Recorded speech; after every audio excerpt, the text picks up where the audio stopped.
LG Dishwasher Reset Guide. Fix error codes and restore function, step by step. Method 1. Power cycle reset, soft reset. Step 1. Turn off the dishwasher using the power button or unplug it. Step 2. Or flip its circuit breaker off. Step 3. Wait 10-15 minutes to let capacitors fully discharge. Step 4. Restore power by plugging it back in or switching the breaker on.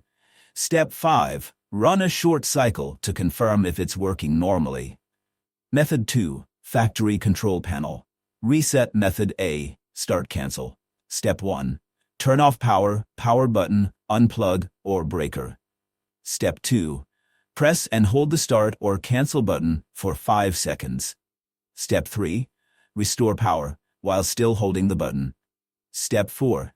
Dishwasher resets to default settings. Method B. Model-specific panel buttons. Step 1.